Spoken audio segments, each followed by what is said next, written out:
Kaya ang mutar, no, pwede na ta sa pagpamilaw sa atong mensahe ng mutaya. Atong uluhan is draw near to God, for the time is drawing near. Second Sunday na nag-message ko, 2024, and I hope ito na siyang mga yes, agad kayo malipay pag New Year. Diba? Tanan siguro malipay yun pag New Year. Bago pag New Year. Pero what na naman na nga doon ako ikaduol ka ng New Year. Ano man, kung 2025 lang po itong ang kalibutan, hapit na. Diba? Kada tuig na dugang, nagkaduol gina.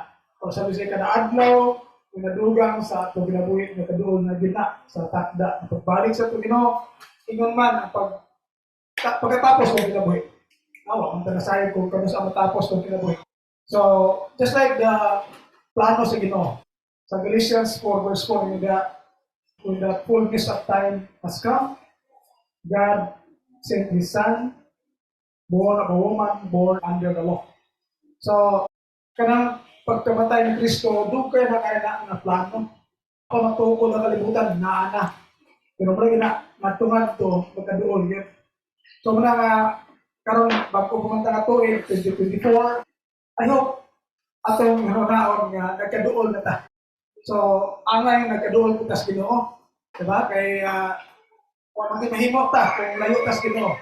Then sa hungon ang atong kinabuhi matapos anytime. So, kada adlaw na duga sa kinabuhi nagkaduol ta. So, kung mag-celebrate ang birthday ko, naging happy. Kung nakitaw nga nagkaduol na ta sa patna na itakda sa Ginoo para nato. O ang pagbalik ni Kristo. So sige ato tas na outline this morning. Of course, at introduction, I have 4 points here. First, aron tapapaduol sa Ginoo, delight yourself with the Lord. Okay? Ang second is, resist the devil seriously. Okay? Kung hindi ta mag-serious sa atong pag-resist sa devil, ato tapaduol niya, hindi ta maduol sa Ginoo. And align your life with God's words. So, ang kalibutan, puno ni siya sa mga pagtulunan sa yawa. So kung hindi ta malayan atong kinabuhi sa pagtulungan sa Diyos, layo ta sa Ginoo. Next, walk with God enthusiastically.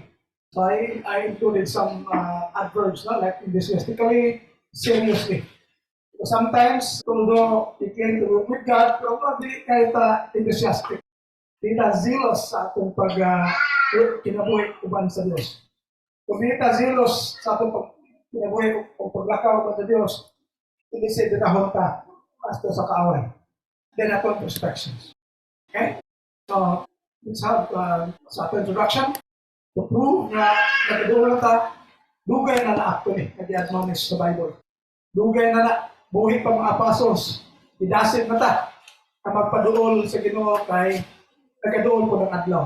Kung ang naatay pa nagtigong, aron ta magdinasigay sa tukusa, aron di ta mapalayo sa Ginoo. So, sumala dire, let's hold firmly to the confession of our hope without wavering. For He who promises is faithful. Atong yung huktan ko niya itong mga confession, atong pag-agpon ko niya, pag-sulit ko niya, without wavering. Meaning, hindi ka ano ba kung sa'yo, active ka ta, kung sa'yo, hindi. Ganuna yan, walay pag-lunga. For He who promises is faithful. So, nagsaan ko no mapinuman. And let's consider how to encourage one another in love and good deeds. So, dire, didasig ta. Magmuna ta, kung siya kung ikatabang. Para ma-encourage, no? Padasig nga kung isa ka pagtuturo. Makabuhat diyan sa gugma, makilang sa gugma, o sa mga buhat. Verse 25, not abandoning our own meeting together, as is the habit of some people. So, di ko na ito pinagyaan na itong panagtigong sa mas batasan sa uban, but encouraging one another. Kung magdasig kung sa and all the more as you see the day drawing near. So kita na uwi pa mga apostles, nagdasig na siya na magpaduol ta. Na magdalisigay sa kusa. Labi na kay patagad daw lagi na kaduol kita. So hindi rely kita na we are getting closer to our death or the second coming of Christ. So are we ready? Are we close to God? Kung kumaling na itong si Christ o abot na itong panatayan. The next verse, tingnan niya. In James, submit yourselves to God therefore, or submit yourselves therefore to God, resist the devil, and he will flee from you. So, klaro, nga, kumuduol ta sa Ginoo, ato ko lang isubmit atong paglingon. ato itahan ato problema nato sa Dios. Kunya ato kunong supilon, ato nang i-resist kini siya ang yawa. Kunya wala mapalayo ba siya. So draw near to God and He will draw near to you. So naagi tayo obligasyon na paduol kas Ginoo. Dili kay ang Ginoo wala pa nang nagpaduol nato. So yan na-relate sa atong study. Na dili ang Ginoo nag-force nato. Kita ginadasig ta magpaduol sa Ginoo. Yeah, magpaduol sa nato, no? Yeah. Cleanse your hands, you sinners, and purify your hearts, you double-minded. So kung kita karon dili pa ta strong sa pagtuo ato gina siyang pinikabutan nga mahimong tang lingkod sa atong pagtuo. Kaya ngunya usa na sa paagi nga magpaduol kas Ginoo. Okay, so kanala duha ka verse ako sa introduction, pag-show nga amay ka paduol sa Ginoo kay ang panahon nagkaduol na. Sige, first of all na to is delight yourself in the Lord. Kung gusto ka magpaduol na to sa Ginoo, mo na ito buhaton. Kung paduol ka sa Ginoo, again, kung gusto ka paduol sa Ginoo, ato kalipay ang iyang mapulong, ato siya duman kanunay. Kaya sumala pa sa Psalms 1 and 2, happy are those who do not follow the advice of the wicked, or take the path that sinners tread, or sit in the seat of scoffers. But their delight is in the law of the Lord, and in His law they meditate day and night. So dili, muna ang buhaton. Kung kita ka nung nakikita nga nag-meditate siya mga pulong, I hope mo agree ka nga ipakita na to, maganahan ka siya pulong una. Ikadua, papadool kita sa Ginoo. Diba? Eh kung hindi ko ta mag-meditate siya pulong, hindi sila mapalayo kita. We will be doing kung saya ang gusto sa kaaway. So, usa sa itong buhaton na ito mapadool sa Ginoo is atong ikalipay na ito ang Ginoo na sa kinabuhi. Ang iyang mapulong, irahan ka ita maminaw. Dili lang ka maminaw. We have to meditate day and night. Atong ginahuma sa adlaw o sa gabi. Kini, kung i-assist sa pagkabulinon, pinaka-percent ka ang atong pag-meditate sa pulong sa Ginoo matag adlaw o gabi. In the presence of social media, halos wala na.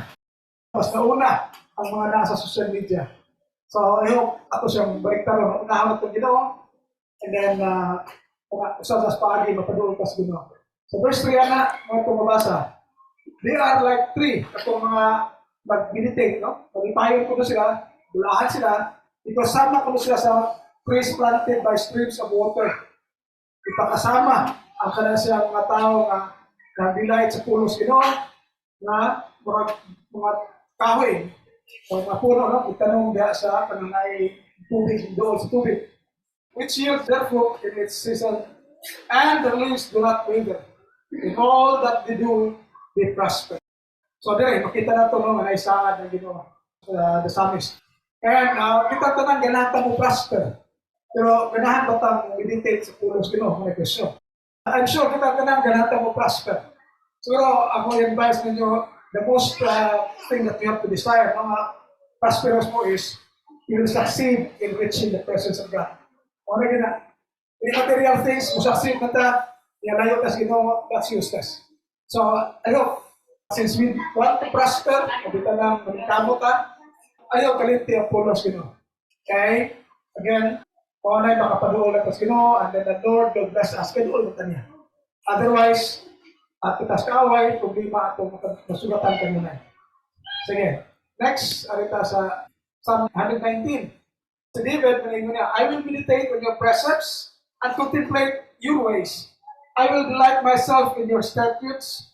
I will not forget your word. So, kini, something for us to think about also.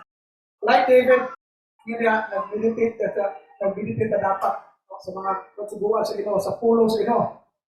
Kaya ato ikalipay, ang mga sugo niya, dili na iba from good wisdom sa ato. And of course, ang iyang masugo atong tumanon, atong panikamutan. Sana siguro atong pagsimba, kaya hamagin ang kabubuton. Sa atong mga panagtigom, like Midrick, sa atong po na siya i-delight sa atong kasing-kasing because that will make us closer to God. Otherwise, mabira kita, malaya kita. The things that you will learn like midweek service or Sunday service, ako ay nagkatabang. Kung mula ta sa anang mga pong services, kurang akong tendency. We will be doing things na dili kabubuton sa Ginoo. Napalayo ka sa Ginoo, napaduol ka sa kaaway. Next, alay na ta sa ikadua. So, aside from being, delighting ourselves in the Lord, ato po nga seryosohon ang pag-resist na dealer. E kung di na ito seryosohon, sometimes mo resist ka, sometimes dili, ang yawa ang madaog gamit. Eventually. E grabe din siya, mga temptations, enticements, hindi siya basta-basta. And once nga, kandog ka ng, for example, daraga na, masugdan ka ninyo, hindi mo kasimba, ako ginagtindis mag-lisa mo magsimba balik. So, ayaw, tagay chance ang yawa, na mataga na. So, akong seryoso ako itong parte, kasi hindi nga nakabalik. Sayang kayo. Okay, so next verse, example again, katulad na. Submit yourselves therefore to God, resist the devil, and he will flee from you. So it's a fact, no? Ang pinangyawa, pili na siya stick na to. Kung magpadoon na sa sige, pero kung nato siya resist, upiya rin siya. Pero kung kita, dili ka serious, sometimes resist, sometimes dili, ako sige, ito siya balik. Marami ko natin mga barkada, Christian na ta, nalabi na kung naanad ka inom. So, nag-aampi na to dito, nag-inom sila. Malibad ka usahay. Usahay, inom ka. Diba, pati siya namin sa, pwede na din. Pero kung resist ka, consistent ka, hindi na gina siya. Mukhang, nakatayo sa iksoon. Hindi siya, grabe, hindi siya ka, palahubog. Kaya ngayon, simba sa sige. Nasinandaan ba sa simba sa Redemptorist? Tapos sa iyang nahubog. Diba kamanta sa simba nila no, na matindog, mabiyak pa namin Koranan, biyaan, no? Pagtindog, hida siya. So, kung may pagpupubuang subog, puntaw na lang siya sa Kristan, kaya manirado ng simbahan. Pero, grabe siya grabe siya ka pala hubog, tsura pala daan, makita, ganyan mo. Pero sabihan, nakikita sa spolo, wala na siya, consistent na siya. So, until now, wala na yung parang iba ng mga tao na hindi na siya madala. So, until now, hindi siya, no? Seryoso kayo siya. Lahat itong sample ako kanina. Ito, alcoholic kayo. Kasi una, pag nakunamit sa una. Karoon, lahat hindi kayo ang kinabuhi. So, dinanong ko sa Bible, sa atong pagtulog, sa church, huwag kita magtulog pati. Na atong itulog nga, maduol ka sino. Nga, ang yawa, kung biragan na ito, hindi siya na maduol ka. Pero kung i-resist na ito siya, mo palayo din siya. Kanya, maduol ka sino, magpaduol ko ginawa na ito. So, again, ako nag-emphasize, ang paagi sa yawa, kana atong problema. Natin problema, o natin mga away, for example. Kaya, malaki, bugawas ng ginawa itong ipanis, o isa ang ginawa, hindi nga, binatang simba, and so on. Kaya, kung nato lang na siyang, hindi nato siya tagaan, o chance, ng yawa, every time natin problema, punuot as ginoo, di na siya mahatag problema. Ano man, useless naman nga mahatag sa problema, padool mo tas ginoo. Dapat masigi problema, kaya posible nga, iyan na siya yawa. Diba ang yawa, mo na weakness niya. Tagaan ay problema, di na nang simba. So, sa badong plus gabi, tagaan na problema. Para kaupa, di na kang simba. So, mamanaw ko ng yawa. Pero, despite what whatever pandem, di mo ginang siyang panikamutan, dagong ginang, be sober, be vigilant, because your adversary, the devil, walks about like a roaring lion seeking whom he may devour. So, ako na yung inatambang ni Peter. Birahong kita niya away from God. Kuning mawa. Nagasigira kita na siya surusuroy. So, na magbantay ta, kanunay, kay nangita siya kasi natukog. Pag kita, muduol kita sa Ginoo, di siya katukog. Huwag yung tao nga makuha sa kapos Ginoo, kung kita mapaduol.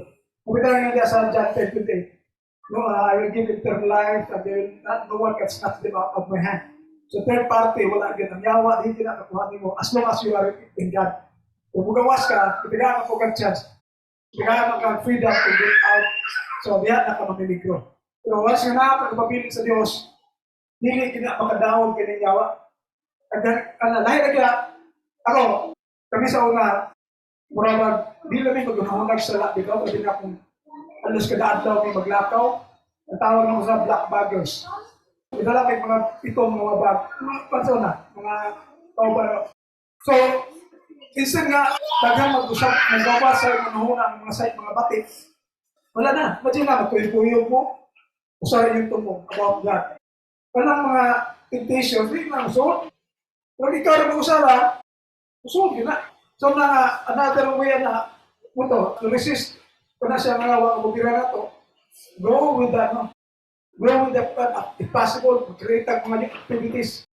Kan ba, ang atong direction, o atong attention na dito, kaysa dili ka ma-appeal, ma-separate ta, magta po na, mapira kita, mapalayo ka sa Ginoo. Next, dire, ingonit 4. Serious gini siya, kaya dili man siya basta-basta. Even the elders, yang itabagan. Therefore, take heed to yourselves and to all the flock, among which the Holy Spirit is made you overseers. So, di mo sila magbalantay sa batayan ng bilay. To shepherd the church of God, which he purchased with his own blood. So, ipabantay niya ang mga leaders or elders o bantayan po ng flock. So, that means to say, na miligro. Just like sa question niya, nakikita tendency na mausapin mong heart. Which is true. Para mo na eh. Next. So, verse 29, nga nung yan na siyang i-emphasize sa ni Paul, so for I know, aside to after my departure, savage wolves will come in among you, not sparing the flock. So, ang flock, kita, pwede hindi siya, why mahimusik na ito, kung dili ta, resist sa legal seriously. Itantanan, no matter how, even I myself, no matter how strong we are in the church, in the Lord, kung dili nata, mo ka, naiti din sige, nga makuha ta. Siguro, kibawa mo ta, natin mga tao na nag-lead sa church, wala na karon. Diba? Di ka imagine na wala na karon. Pero nila taong suhid nila. At tulas na yan po, mabalik sila. Because, dili man ba sa maayo, mamudala pa nila. So, muna diya ka, dili na spare a flock. Yeah, and also, from among yourselves, men will rise up speaking perverse things to draw away the disciples after themselves. So, diya, makita na ito nga, kining mga members sa church mismo. Okay, bubira po nato, pwede ito magbantay. That is why, nagka-result after ng Bible studies, lagi na sa pinindiri sa Sunday, kaya kung ang tayo kay mga false teachers para makabantay ta, hindi ka madala. Kaya even among the Church of Christ, for example, nagdaan nyo kaya nagpalayo na. Sige, next. So, makita natin din, therefore watch and remember that for 3 years I did not cease to warn everyone night and day with tears. So, makita natin si Paul, serious kaya din siya na kinimawang pag-resist na buhat sa kayawa. Kaya imagine, 3 years na nagsige siya gawin puwas sa pagpapahimangno. Night and day, inubalan sa luha. In other words, it's a serious matter. I hope you take it seriously also. Kaya kita na otherwise, Paul would not have shed his tears. Hindi na siya maglahila pa, hindi siya magkantong, okay naman, nasave na bitaw ka. So, dili man nga na, ang yawa again, sigig dira noon, all the more, kung ito may mga, dagan kayo mga na-Christian na, paano siyang, wala dagan naman ako problema karon. Dagan naman kung, hindi mo nga, di mo, actually mo oragapo na, ibaw na lang ka kung sasayo karon. Pero ang sa una, di buhat mo, wala kang ito sayo. Pero ibaw ka na sayo, ito sa nabuhat ko rin, sayo ka mo kuda. Sa una, you don't care na. Pero ko rin atong panit, kining panit at ibangga kung may sa mga, ibangin sa mga bumbong. Sa feeling ninyo, wala lang. Kung na may samad, diba? At ikinday gamay lang kayo. So, kung wala to, kung wala lang, hindi ka mo feel mo nga something's wrong. Pero na may something diha, di na ka mo feel, may ikinday ka. So, mga nasa mga ekso na nga, again, December kaya po na sa una, kanang nangitabo ka rin kung sa mga temptations, maurag kaya po na. Pero karon aware naman ang sayop na, so, dagan nakagikayan. Kung gusto ka mag-duos ginawa, dagan nakagikayan, yan, tapos ito din sinahimo to rin mo, muna, mukha pa ka sayop to. Nagadagan naman ako sayop na Christian to. Hindi na nga na actually. Aware na lang ka karon na sayop to. So, unang panahon, hindi pa ka-aware. Okay? So, again, serious yung matter. Next. Now, si Christ. Hindi lang Ginoo, kita pa nga dili. Di ba? Kita lang yawa, hindi niya kaya itintalo ang Diyos. Pero, iya pa ganun gitintal, kita pa nga dili. So, after nga gitintal siya, gitintal niya ang Ginoo, huwag yung padala ang Ginoo, huwag yung i-give in. Pwede man tayo siya. If you are the Son of God, command the stones, may mong bread. Do you think dito kaya buhato ni Kristo? Ang batuhin mong tinapay? Kaya. Pwede nga ipakita ko, Diyos ko. Pero, wala nang gibuhat. Kaya give in naman sa expectation ni Satan. Pero bang, musuod na siya dito. Sunod, ikaw ang anak sa Diyos, ambak. Inabitay na sila dito, God will command His angels so that your feet will not dash against the stone. Hindi ko naman igos ba to? Hindi na tinuod na. Christ could have done it. Pwede niya mapakita tayo. Pero, temptation man to. So, musunod na ka ito. Hindi na pwede. So, karam. Kasi ako rin tanang makita niya, glories niya, kingdoms. Ako na ihatag niyo kung baudan ka na ako. Pag ako nagpadala sa Kristo. So, as a result, the devil left him. Okay, so kung ang Diyos itental, kita pakadali. Pero the same principle, in James, resist the devil and he will flee from you. So, dire, ang devil left Christ. Pero take note, kung sa inyo niya, behold, the angels came and ministered to him. Una yung mahitabo ko na ito mga kaigsunan. Kikita na natin itong guardian angels na nasa Hebrews. Pero ano lang tayo sa Hebrews chapter 1. Hebrews chapter 1, verse 13. Here, but to which of the angels has he ever said, sit at my right hand till I make your enemies your footstool? Kisa magros mga anghel, nag-iingnan na lingkod sa eskuto, aron ang handog na imong mga kaaway, ngayon imong itumbanan. So, are they not all ministering spirits sent forth to minister for those who will inherit salvation? So kita, as we resist the devil, pinigbiya na niya ang angel na minister to us. Wala na ibaw. Pero nakita na to, ang angels they come in katulad na after you left ang yawa. So, kung di na to resist the devil, we will not benefit from the ministry of the spirits. Tara mo din, no? Ng mga spirits, ipadala ko nung to minister para to sa inherit to salvation. Kung kita ang anak sa Diyos, iyan ang panadala na. Okay? So, hindi sila kahikuan na kung si kita nagpadala. Ako pa man mo, biya ang yawa. Kung biya ang yawa, ang mga anak sa sila ni unto ng Christ to minister. Sa kanang ipambuhat ng Kristo, hindi ko pinasyenta ang may napakita. But for us to learn. Hindi pakita niya ang tanan para makakapunta. Just like ito yung siya nga, Father, I know that you hear me all the time, but for the sake of this crowd, I am saying this. Jadi papanaw niya ka Lazaro. So nasa buhat ko aron lang ako. Kaya po siya, Eloi lamang sa bakhan. My God, why have you forsaken me? Kaya hindi mo straight ang sa effect of sin. Kung isang yung anak sa siya sa Diyos, di paligdan din siya. Pag-dinig to para niya, but for us to learn. Mga sa ting, nakita po din sa temptation. For us to learn also, makita na to na kung resisted that, then ang devil mubiya, and then mupuli ang spirits. Okay? Next, pagkita sa third item. Align your life with God's word. This is Psalms 119, 104 to 106. Makita na to in David, no? Or the psalmist. Through your precepts, I got understanding. Therefore, I hate every false way. So, hatog din pagtuon sa pulos Ginoo, kung ito seryosohon na siya, makasabutan kung siya sakto. Diba? Kakuha understanding, sakto na panabot na to. Unya, yun niya, muhit na tapong every false way. Di nato na mahimo na muhita ng false way, karang iya sayawa, kung kita, wata magpan sa mga pulong. Diba? So, kung matong mga pulong, magutanaw na ito ng pulos Ginoo, dito po yun na kayo. So, kung alayin ka na, atong ipahaom, atong kinabuhi sa pulos Ginoo, siyempre, guided ka by the voice of God, at the same time, atong i-hate ang false way. So, by hating the false way, that means to say we are resisting the devil, and we are getting closer to God. Diba? Duhara mo na. Either you go to God or go to the devil. Diba? Duhara mo na siya. So, your word is a lamp to my feet and a light to my path. So, kaya ang iyang pulong, sa itong ikanta kanina, lamp, no, hatag o hayag sa itong mga bilaktan, a light to my path. So, kung ito gamiton. So, nga, once na enlightened ta, kaya na taon sa sayo, sa dili, so, makahiningan na tag-resist the devil. Kaya, as we resist the devil, nagkadoon tas Ginoo. So, nga, we have to align our life with God's words. I have sworn and confirmed that I will keep your righteous judgment. So, monta niya itong conviction, ang atong resolution, usaad kita, ang ato i-keep ang iyang words. Yaan ato ang iya sa kaway. In that way, we will be getting closer to God. Next.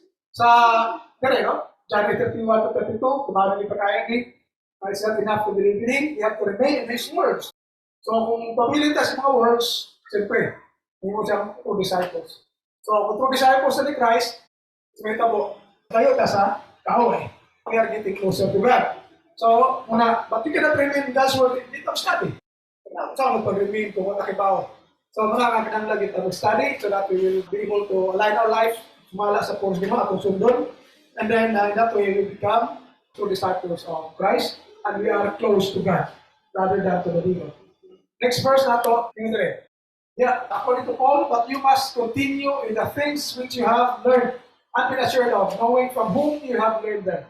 So he was referring to Timothy and Lord Aqua is yung lula, magbasa sa scriptures. No? And that from childhood you have known the Holy Scriptures, which are able to make you wise for salvation through faith which is in Christ Jesus.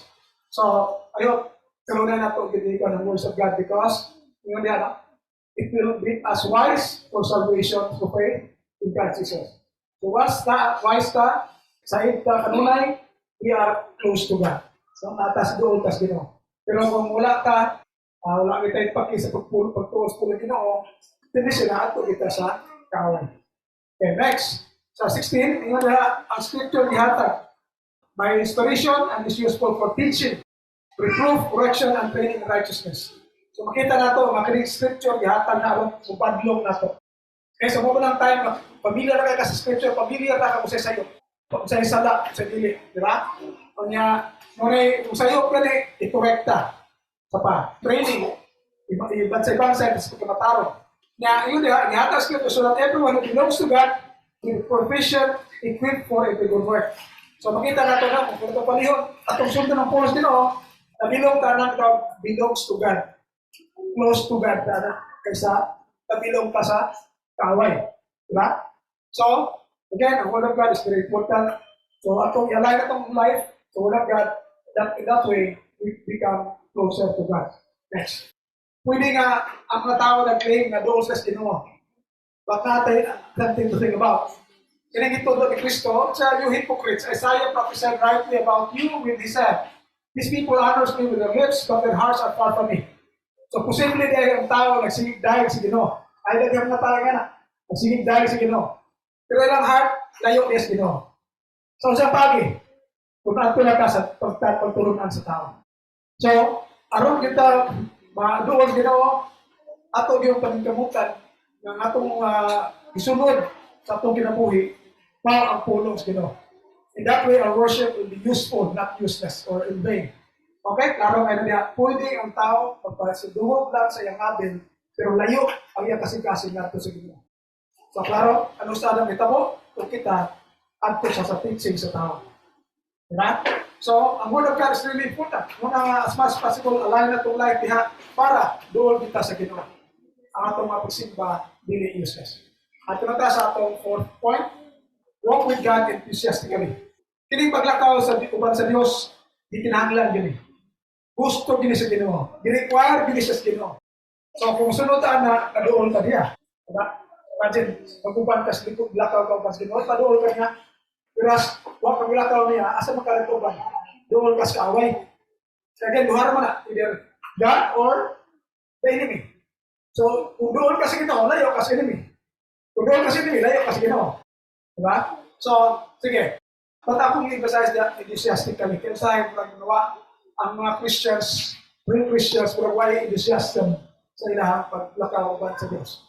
Mas makita pa na akong enthusiasm sa mga denominations, which is, of course, the first place sa iyong pumunta. At talagang imitate ang ilahang mga enthusiasm for us to get closer to God. So here, it says here, in Micah 6:8, and He has shown you, man, what is good. And what does the Lord require of you?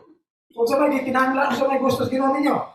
But to do justly, kung magbuhat tayo ng ngayon, to love mercy, sa atong pagkamaluluyon, and to walk humbly with your Lord. So, gibutangan po niya o kano, kaya siyang humbly. So, mag-lisod yung tag-uban sa Ginoo kung mapalitas o ta. Kita mo, sunod siya yung mapulong ba? Kaya, kung sunod ko ta siyang pulong, ang atong garbo mawa, di ba? Bahala gisod atong buhaton. Kaya mo man gusto. Pero kung dili ta hangkol, bahala ka diya. Kaya walk humbly with your God. So, I hope not just humbly but also enthusiastically. Next. Sa Deuteronomy. Kaya gano'n, tingnan niya mga Israelites kaya katawan sa Old Testament. And now Israel, what does the Lord, your God, require of you? So, malubay sa hindi kinanglas Ginoo. One is to fear the Lord, your God, to walk in all His ways, and to love Him. To serve the Lord your God with all your heart and with all your soul. To keep the commandments of the Lord and His statutes, which I command you today, for your good. So diyan, hanggang kayo. Hanggang kayo. Usahan ang paglakaw. And then, walk in all His ways. So take note that, in all His ways. Muna po kita, na ito, gusto ko kinig mapaagas, Ginoo. Remember ba sa Isaiah 55, 9, ang iyang thoughts, ang iyang ways, higher than ours. So without the guidance from the Bible, kung ato-ato lang ang panabot, hindi nato na siya, hindi kita ka-walk with God in all His ways. So in that case, layong das Ginoo. And then, aside from fearing God, to love God, to serve the Lord with all your heart, with all your soul. So kaya na kami na siyang atong enthusiastic na term. Kaya you can imagine, you serve God with all your heart, with all your soul. Imagine ginamin nyo how enthusiastic you are. Kaya pa lang mabuta ka gusto niyo buhaton. For example, kanang uban nga, sabi ng mga hapon, may kaya sila mubang. Kasi mga babae, magdagan-dagan tayo sa trabaho. Or yung mga pangutan ko siya, asa rin na pita, murag magdagan-dagan, aspas kayo. Hindi pa sa Pilipinas ba nga, simod lang yung, dito sa awan, 33. Nga na, dito din kay nga, dito sa 33. Magdagan-dagan yun na siya, asang item, itutlog yung mo, kutsirado, mana na sila. So, muna sa mga enthusiastic kayo ng mga fans. Kaya service-oriented mo po sila. So, muna siya mga enthusiastic na tao na zealous kayo siya, kasi enthusiasm kung kaya magdadali ba?